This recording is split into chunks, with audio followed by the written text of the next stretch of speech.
Pakinggan po natin ang pahayag nito ni Vice Ganda at siya po ay nananawagan na magkaroon po ng death penalty laban po sa mga tiwaling opisyal ng ating gobyerno. Ang konteksto po nito, no, kasi po meron po talagang napakalaking flood control project scandal sa atin dito po sa Pilipinas. Grabe po, no, bilyong piso po ang nanakaw nila sa kaban ng bayan. At isa po ito si Vice Ganda sa napakalaking tax na binabayaran sa Pilipinas sa atin sa gobyerno. Kaya ito po ang kanyang hinaing at kanyang speech. Pakinggan po natin ang sasabihin po ni Vice Ganda. What's up, Bandang people?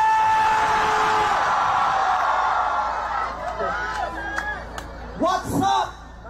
Ang up, tubig, baha, pagnanakaw, korupsyon, yun ang mataas sa Pilipinas. What's down? Ang down, ang babang-baba, yung mga Pilipino. Kaya sa ngalan ng lahat ng mga kapwa ko, artista nasa entablado ngayon, pati na rin yung mga artista nasa baba at nasa iba't ibang lugar na nakikisama sa amin, binabati po namin kayong lahat. Mabuhay kayo, mga kapwa namin Pilipinong nanakawan ng gobyerno. Mabuhay kayo. Yan ang pagbati natin sa isa't isa. At para sa lahat naman ng mga politiko at bahagi na ng gobyerno na nagnakaw sa atin, nagnanakaw sa atin, mga nakatingin habang may nagnanakaw sa atin, mga kasama ng mga nagnanakaw sa atin, mga alam na may nagnanakaw pero hindi nagsasalita, mga kasama ng mga nagnanakaw, mga nagtatago ng magnanakaw. Isa lang ang gusto namin sabihin sa inyong lahat: patawad kay Father, pero putang ina ninyo! Puta-putahan ang mga putang ina nyo! Matatapos lang ng misa, pero Panginoon, patawarin nyo kami, pero totoo yan. Ito ang wika ng lahat ng mga Pilipinong ninakawan. Putang ina nyo! Putang ina nyo! Putang ina nyo! Grabe na kung ikaw po ay taxpayer, no, ramdam na ramdam mo po at ito po talaga rin ang iyong mararamdaman at iyong simpatsya. No, talaga mapapamura ka talaga sa ginawa po ng mga corrupt natin sa gobyerno, no, corrupt sa gobyerno. At grabe po, no, kasi po grabe bilyong piso po ang kanila pong nakurakot sa atin dito po sa flood control project. Siyempre nga po, tama po yung sinasabi ni Vice Ganda, kung ikaw po ay may alam at hindi ka nagsasalita at ikaw kasangkot dyan sa flood control project na yan at nakurakot mo ang bilyong piso na nagmula po sa kaban ng bayan, mapapamura ka po talaga ng ganito katindi sa sinasabi po na ito ni Vice Ganda. Putang ina nyo! Putang ina nyo!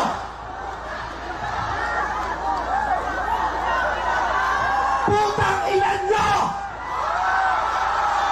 Tapos na ang panahon ng mga bababait at ng mga resilient. Tama.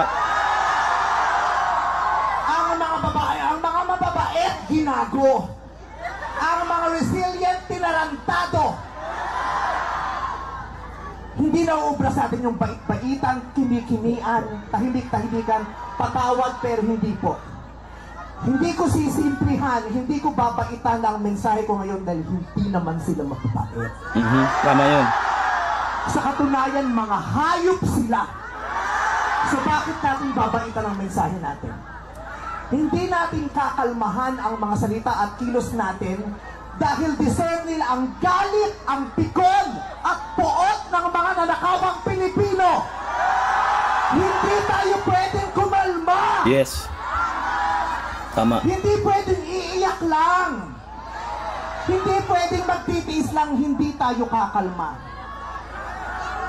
Hindi ko kayang maging magalang sa kanila dahil mga bastos sila, mga salaula sila at mga baboy sila. Tama. Hindi natin kayang maging mabait sa kanila dahil mga walang ya sila. Hindi pwede. Hindi pwede yung mabait ka lang, mabuting asal ka. Hindi uubra sa kanila ang mabuting asal at mabait lang kasi nga mga demonyo sila. Kaya tama yan. Sumigaw lahat ng galit! Lahat ng galit na galit! Ang hindi matatapos ang galit bukas! Ang iparirinig ang galit hanggang hindi makulong ang mga putang inang magnanakaw! Dapat talaga merong makulong, no, dito sa nangyari na to ng flood control project kasi po Grabe po, bilyong piso po ang nakuha sa kaban ng bayan. Sa taxes po natin yan, sa buwis natin. At kung ikaw talaga ay taxpayer, mararamdaman mo talaga yung galit eh. Dapat ito talaga ang maramdaman mo.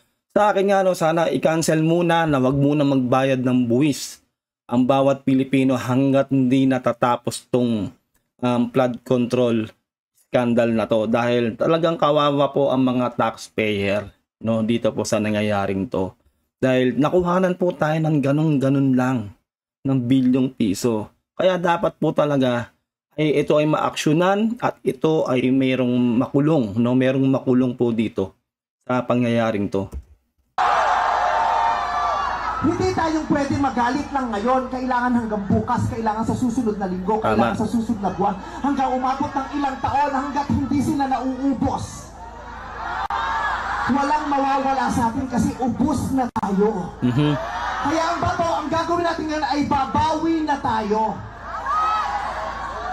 Ikulong ang mga magnanakaw. Yes.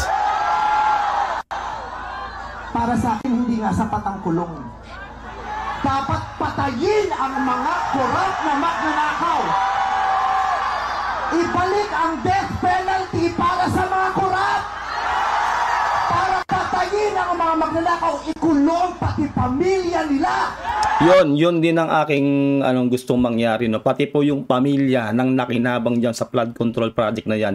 Yung mga nepo babies, yung mga nagpe-flex, no, na ang kakapal ng mukha nila na mag-flex pa ng mga ganyan na alam naman nila na hindi nanggaling sa kanila.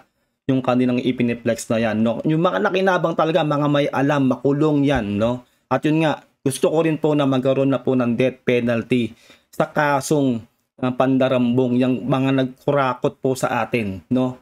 Lahat po yan sana ay sila po ay magkaroon ng death penalty. Sana talaga maibalik yan dahil po sagad buto po ang kanilang ginawang katiwalian na yan. Pera po ng sambayan ng bayan ang kanilang nilustay dyan po sa flood control project na yan. Sana po talaga magkaroon po ng death penalty dyan sa corruption.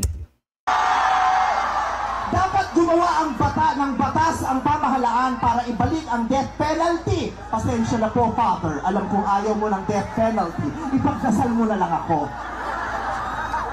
Ibalik ang death penalty para sa magnanakaw. Dahil yes. Ang magnanakaw, ang corrupt na public official, hindi ko natatawag na public official, ang corrupt na politiko ay higit pa sa mamamatay tao. Tama.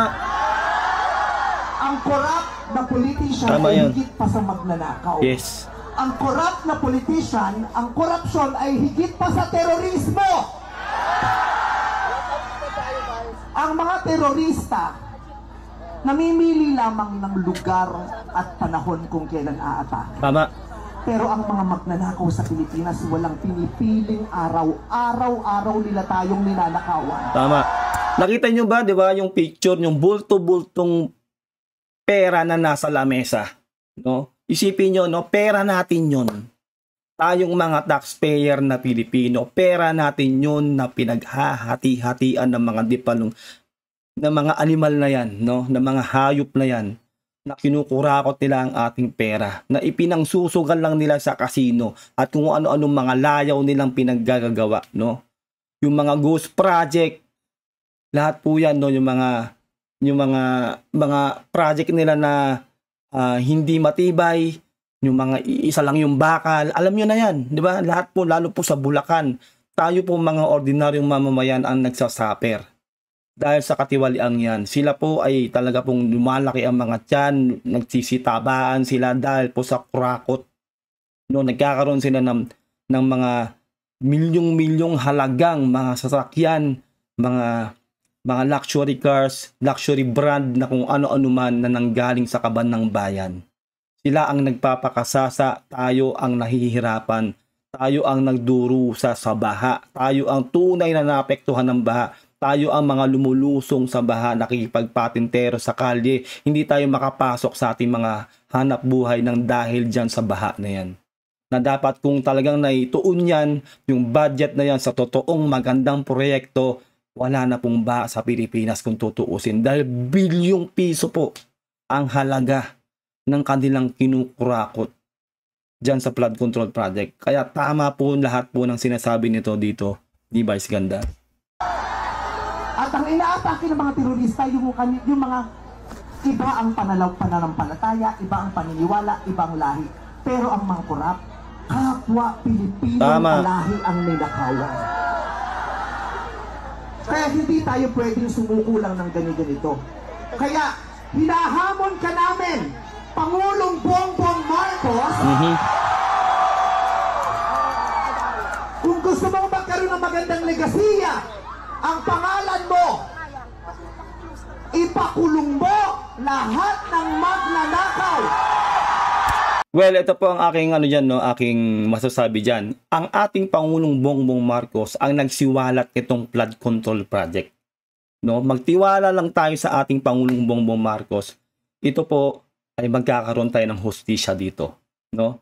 Tama naman na i-call out ni Vice Ganda ang ating Pangulo dahil syempre, unang-una, isa rin siya sa pinakamalaki ang binabayad na tax sa ating gobyerno.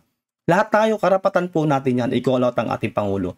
Pero tandaan po natin na ang Pangulong Bongbong Marcos ang nagsiwalat nito ng flood control project.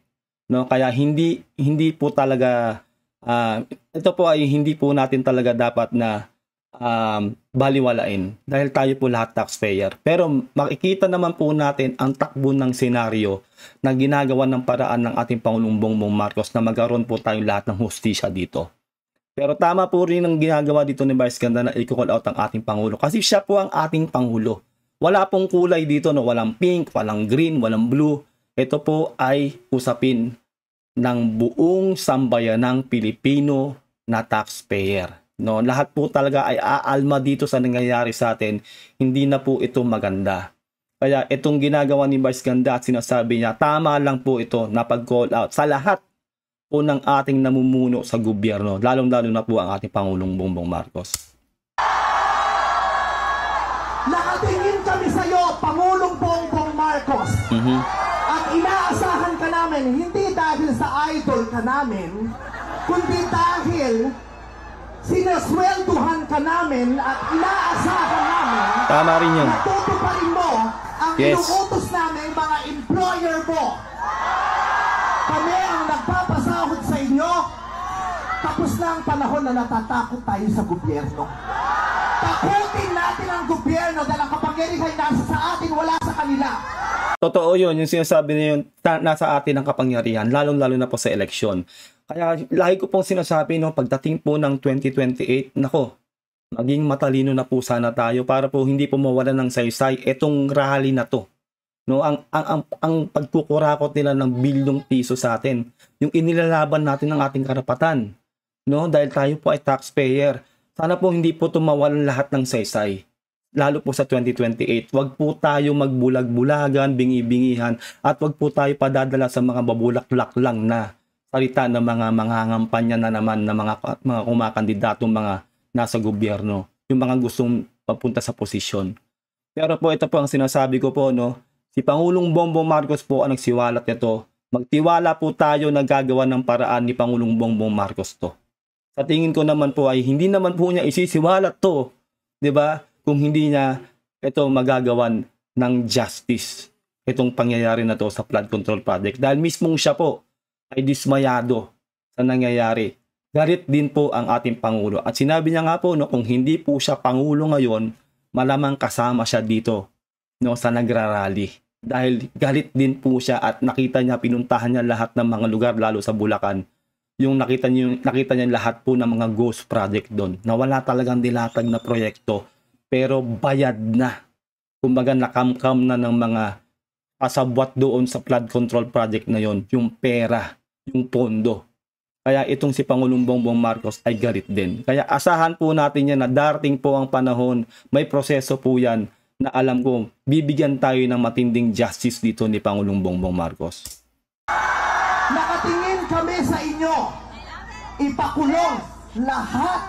Lahat ipakulong.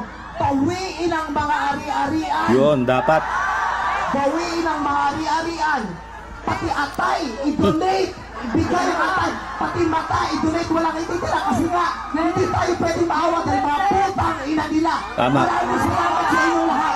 Sasamahan namin kayo hanggang mamaya. Isa pa, putang ina nyo! Father, I Sobra na, tama na. Ayun lang po, no? Ano po maiko-komento nyo dito sa napanood natin? Ramdam po natin talaga yung gigil at galit dito ni Vice Ganda. Tama po lahat ng kanyang tinuran dito. Para sa akin bilang isang taxpayer, lahat po tayong mga nagbabayad ng tax, nagbabayad ng buwis, kailangan lang po talaga natin magalit. Dahil pera po natin yung kanilang nilulustay.